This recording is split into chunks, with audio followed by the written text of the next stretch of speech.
Hey folks, welcome back to Canada's Boxing Channel and the beginning of another work week. If you are indeed gainfully employed or looking for work, hopefully the week works out well for you.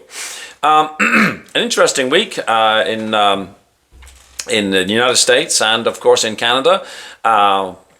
Canada Day is tomorrow, public holiday, and my American friends, of course, have the 4th of July coming up later in the week. So for much of North America, there will be at least one public holiday for people.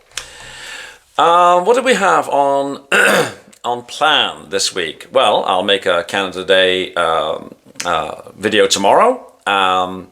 Later on during the week, we will be trying to get a guest on. We may actually be able to get the five guys again. We are actively looking at our schedules, but nothing certain. We will be doing the usual Bob and Jamie chat this coming Sunday. And also on Sunday, I'll be making an appearance on a friend's podcast, the Ring Walk Boxing podcast, hosted by a friend of mine, Eugene, out of Cincinnati, Ohio. Cincinnati, Ohio, of course, the home of Ezra Charles and Aaron Pryor, and of course lots of others, a real famous boxing city. So I'm looking forward to that. And if you haven't visited Ring Walk Boxing podcast, might I suggest that you give it a look. It's a good channel, once a week broadcast, interesting stuff. I like it very much. What do we have in the way of boxing this week? Well, we've got an interesting card. Excuse me.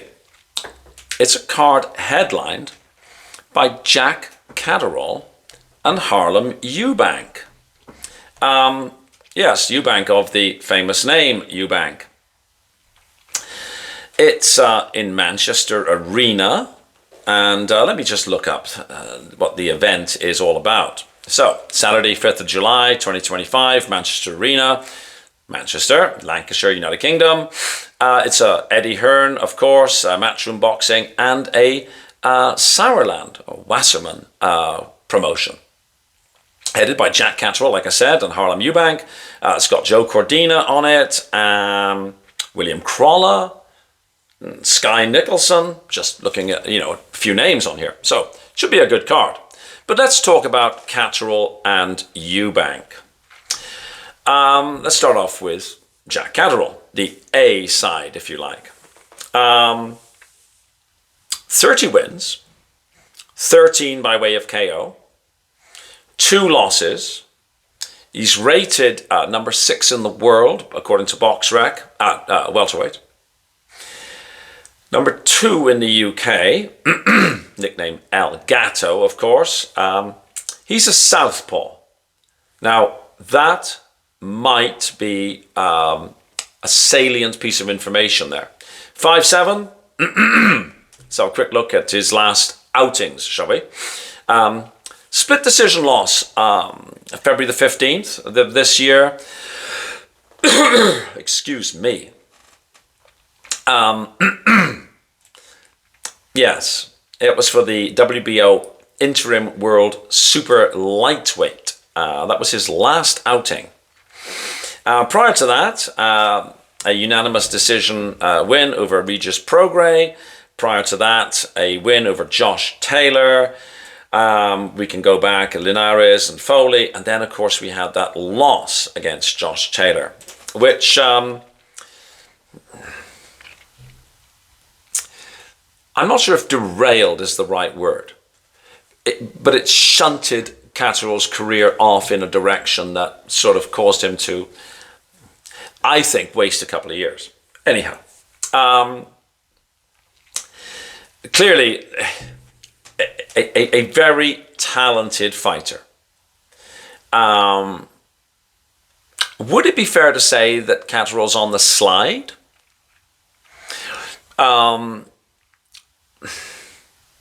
I'm struggling because I'm not a big fan of Catteral because I find him not very interesting. Like he's a little bit boring to my eye.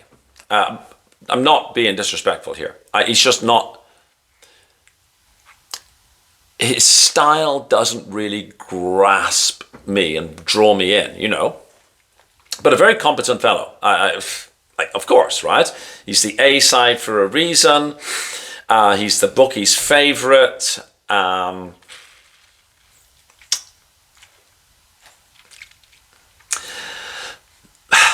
not sure. Let's have a quick look at Harlem Eubank, who I actually do like. It's a big step up for Eubank, of course. Let's have a look. 20th in the world, 3 in the UK, 5'8", 31 years of age. It's the same age as Catteral, from Brighton in Sussex. Last time out, March of this year, TKO Tyrone McKenna. Before that, unanimous decision over Erdogan. Before that, TKO over Schwarzkopf. Obviously not the names on Harlem Eubank's CV that you're going to find on Catteral's CV. So on paper, you know, we're not looking like, oh, you know, yeah, these guys have got the same names, because no, they don't. Like I say, big step up for Harlem Eubank. 21-0. How many has he stopped? I should know that off by heart. 9 KOs.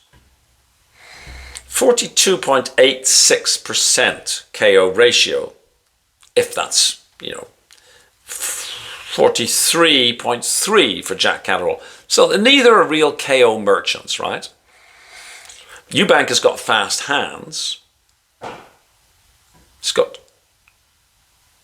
good legs. Yeah, good legs. Fast hands. The southpaw bit is concerning me.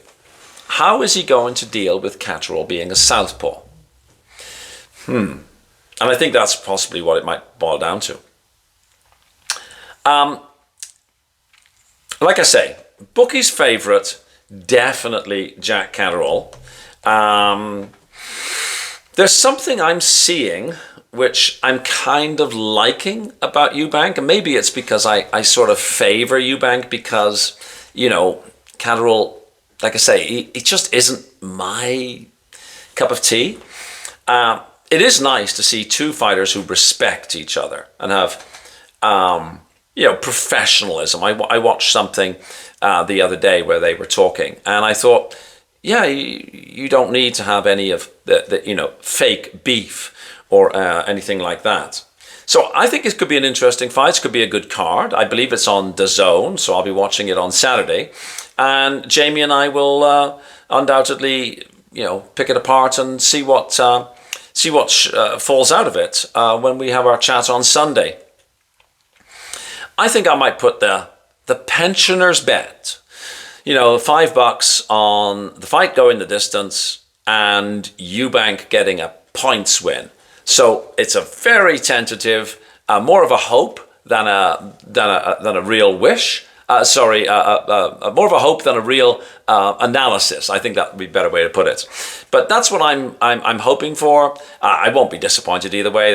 They're both good guys. I find that if Jack throws more, then I'll be happier. But should be a good fight.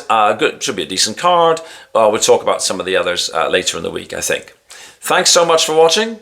Please like, please share, please subscribe if you haven't done so already. And I look forward to seeing you on the next video. Thanks so much for watching. Bye-bye.